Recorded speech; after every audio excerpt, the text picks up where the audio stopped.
Olá, turma do primeiro ano, mais uma aula de matemática.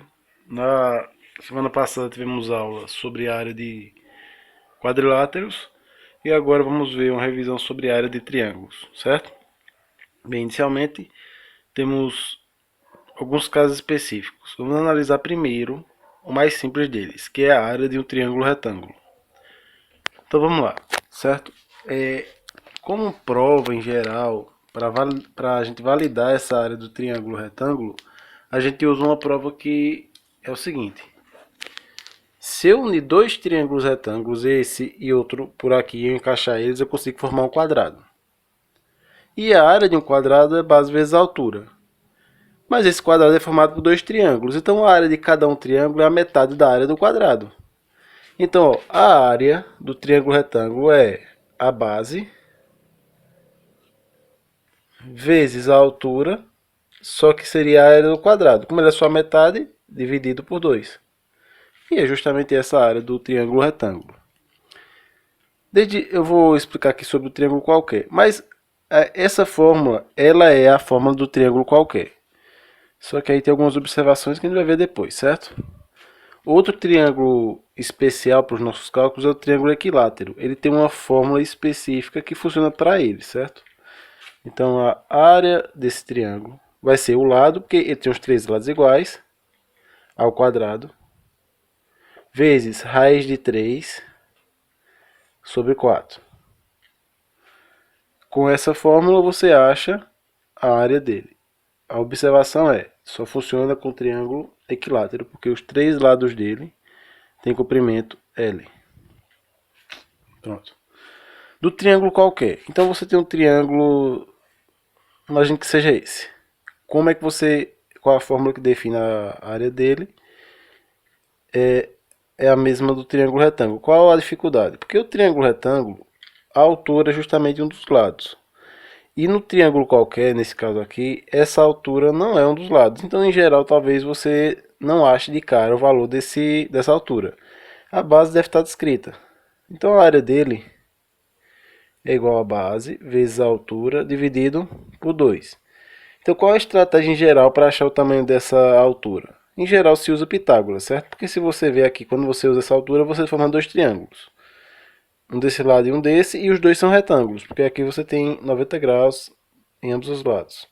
Então você tem dois triângulos retângulos e em geral você usa Pitágoras. Você deve saber esse lado aqui, que vai ser a hipotenusa. Esse aqui vai ser a hipotenusa desse triângulo aqui. Em geral se usa Pitágoras nas questões para achar o valor dessa altura e aí usa a fórmula para achar a área do triângulo qualquer. Mais alguma observação? Não, creio que não. Eu vou dar uma pausa e explicar a outra parte da aula. Então agora vamos ver a área de um losango.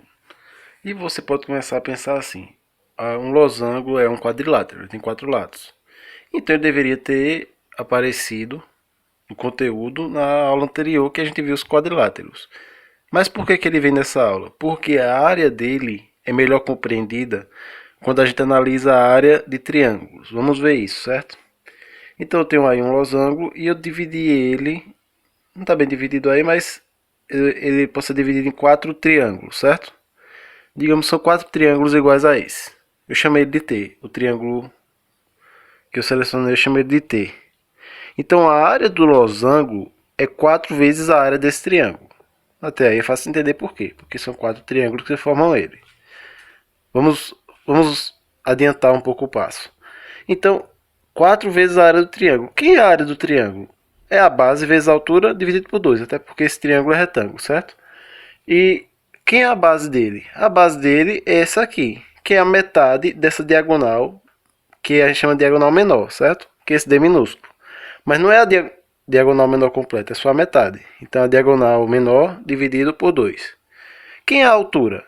É a diagonal, deixa eu gravar aqui, a diagonal maior, que a gente chama de D maiúsculo, mas não é ela toda, é ela dividida por 2.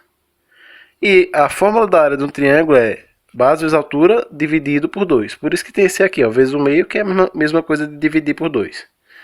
Então, essa aqui continua sendo a nossa área do losango. 4 vezes a área do triângulo. Esse pedaço aqui é a área do triângulo. Resolvendo é o seguinte, certo? Então temos aqui, ó. Como é que se resolve uma multiplicação de frações, certo? É só você multiplicar todos os números em cima e você multiplicar todos os de baixo, que são os denominadores, certo? Então, ó, vai ficar 4 vezes D maiúsculo, vezes 1, que é 4D e D, digamos. 2 vezes 2, 4 vezes 2, 8. Então ia ficar 4D e D sobre 8. Aí, simplificando, né, dividindo por 4, esse 4 some e 8 dividido por 4 é 2. Então ia ficar D vezes D dividido por 2, que é justamente nossa área do losango. Então é só você multiplicar a diagonal maior pela diagonal menor e dividir por 2. Claro que a ordem dos fatores aqui não altera o produto. Você pode usar a diagonal que você quiser primeiro, que não vai alterar o resultado. Então essa é simplesmente a área do nosso losango, e essa é a explicação para isso. Então a aula é essa, e eu vou dar uma pausa e explicar a atividade que vocês vão fazer. A atividade proposta para vocês está no livro didático. Página 236 é a parte de triângulos, faço a questão 18 e 19. Página 239 é a parte de losangos, faço a questão 28 e 29. Façam tudo, deixem no caderno, não precisa me enviar em aplicativo nenhum, certo? Não me envie. Deixe no caderno e em algum momento vai ser cobrado. Façam. Não é muita coisa não, façam. E bons estudos, certo? Um abraço e até uma próxima.